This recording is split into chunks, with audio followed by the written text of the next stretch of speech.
सबों को जय यीशु। क्रिस्त में प्यारे भाइयों बहनों, आज हम सब वर्ष के चौथा सामान्य रविवार में प्रवेश करते हैं। आज के तीनों पाठों के माध्यम से माता कलीसिया हम सबों को एक विशेष और सुंदर संदेश देती है, ताकि हम सब हमारा ख्रिस्तीय जीवन को एक सुंदर रूप से, एक साक्ष्य का रूप से जी सकें। आज के प्रथम पाठ में नबी यिर्मयाह की बुलाहट के बारे में वर्णन किया गया है। इसमें वचन कहता है, माता के गर्भ में रचने से पहले मैंने तुम्हें चुन लिया है, मैंने तुम्हें नियुक्त किया है। इसका मतलब यह होता है कि ईश्वर हमारे जीवन का स्रोत है और ईश्वर अपने कार्य के लिए हमें नबी के रूप में बुलाता है। जिस प्रकार ईश्वर नबी यिर्मयाह को, जो एक साधारण व्यक्ति था, उसको अपने कार्य के लिए बुलाता है, नियुक्त करता है, सक्षम बनाता है और उसे शासक बनाता है। ख्रिस्त मेरे प्यारे माता पिताओं, भाई बहनों, जिस प्रकार नबी यिर्मयाह एक साधारण व्यक्ति होने के बावजूद ईश्वर की बुलाहट को पा करके भली भांति, ईश्वर की आज्ञा को पा करके भली भांति अपना जीवन को समर्पित करता है और ईश्वर की वाणी को एक नबी के रूप में लोगों तक पहुंचाता है, ईश्वर की इच्छा को लोगों तक पहुंचाता है, ईश्वर की योजना को लोगों तक पहुंचाता है। लेकिन साथ ही साथ ईश्वर उनसे कहता है कि जब तुम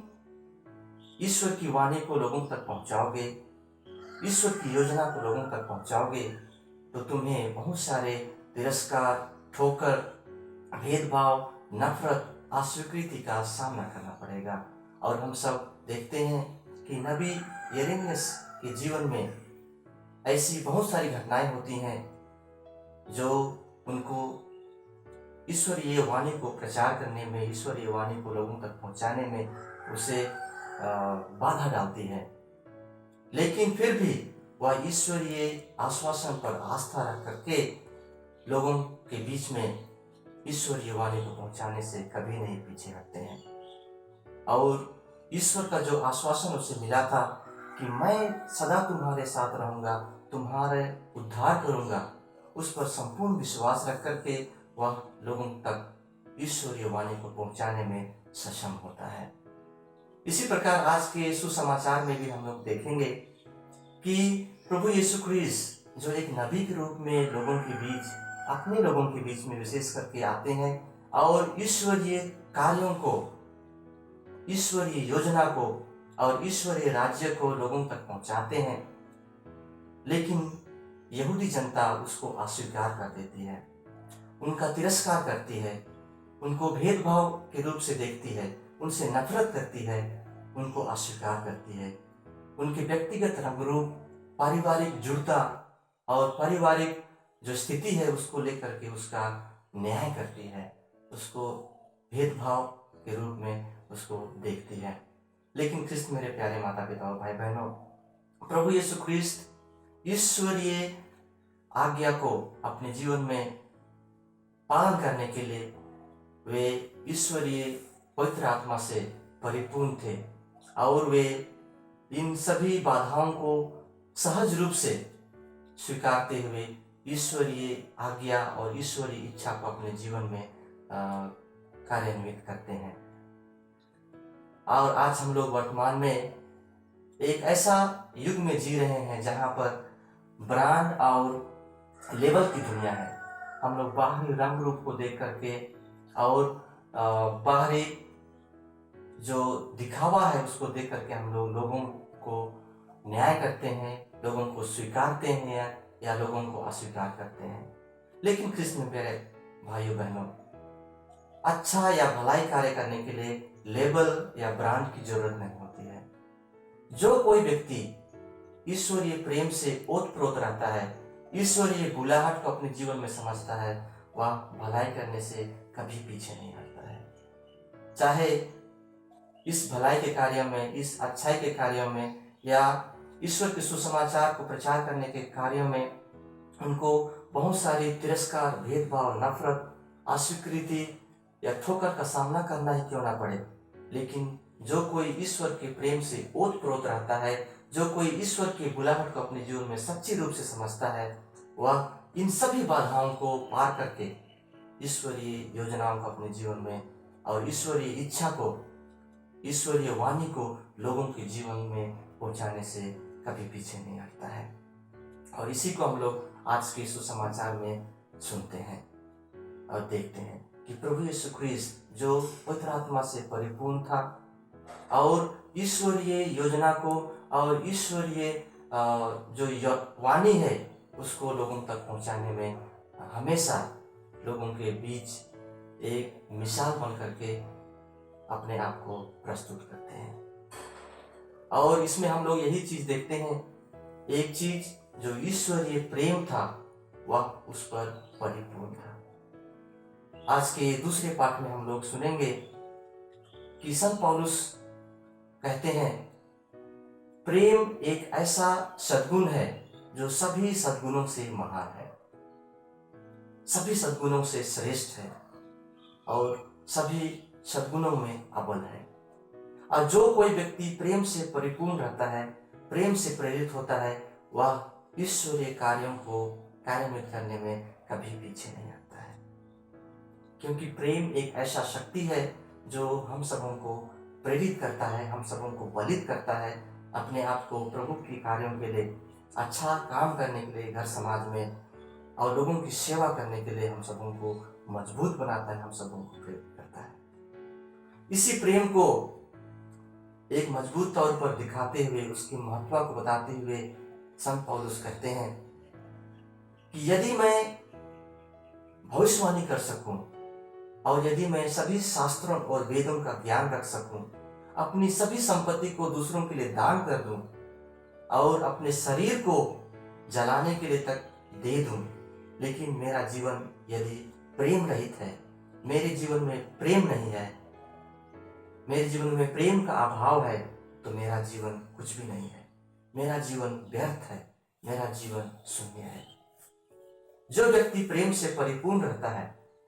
वह लोगों की सेवा के लिए अपने आप को हमेशा तत्पर रखता है। इसी तथ्य को संत पौलुस आज हम सबों तक अपने पत्र के द्वारा पहुंचाना चाहते हैं। इसलिए ख्रिस्त मेरे प्यारे माता पिता और भाई बहनों, अगर हमारा जीवन में हम लोग विश्वासी हैं, सेवा कार्य करते हैं, हमारे पास बहुत सारे धन दौलत है, हम लोग दान दक्षिणा करते हैं,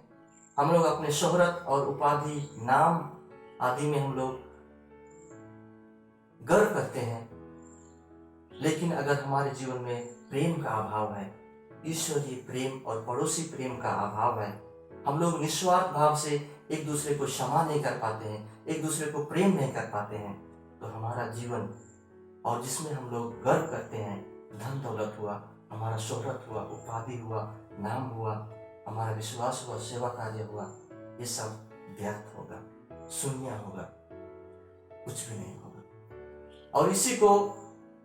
एक सुंदर रूप से संत पौलुस प्रस्तुत करते हैं और इस प्रेम का जो महत्व है उसको बताते हुए हम सबों से कहते हैं,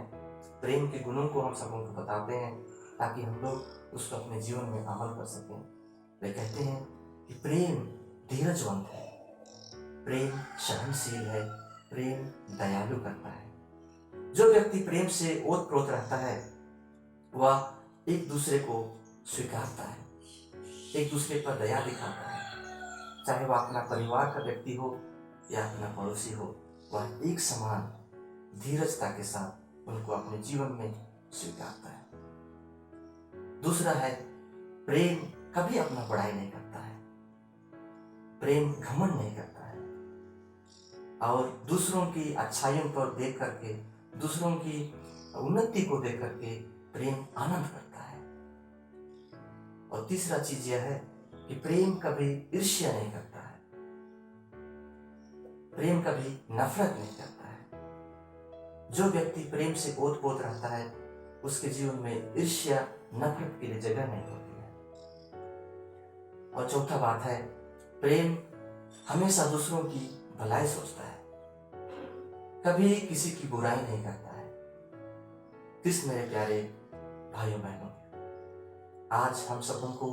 इसी तरह के प्रेम से ओत-प्रोत होने की आवश्यकता है, ताकि हम लोग भी जिस प्रकार संत पौलुस हम सबों को बताते हैं कि जो व्यक्ति प्रेम से परिपूर्ण रहता है वह सभी बाधाओं को, दुनियाई सभी प्रलोभनों को जय कर सकता है।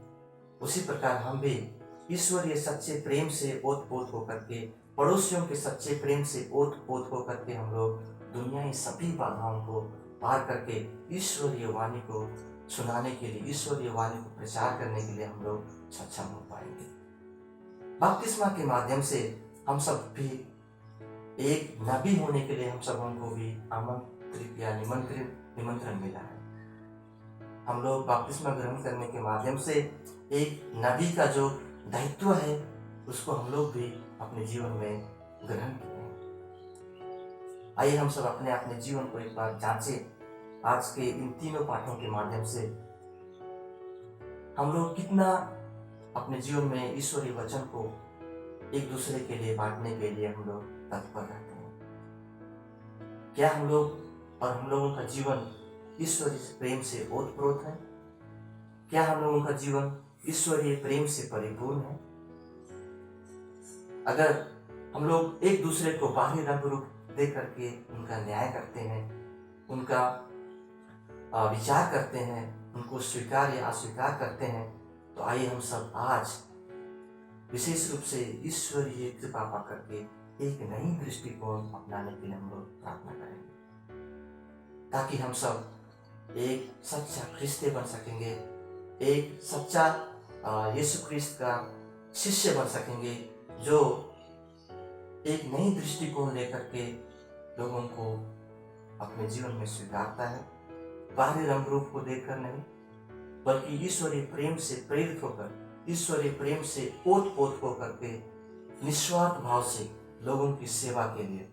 लोगों की भलाई के लिए और ईश्वरीय राज्य की घोषणा के लिए, ईश्वरीय राज्य के प्रचार के लिए अपने जीवन को समर्पित कर देता है।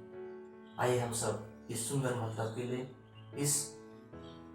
चौथे सप्ताह में हम लोग प्रभु यीशु ख्रिस्त से और अब्बा पिता से हम लोग निवेदन करेंगे। सबों को जय यीशु।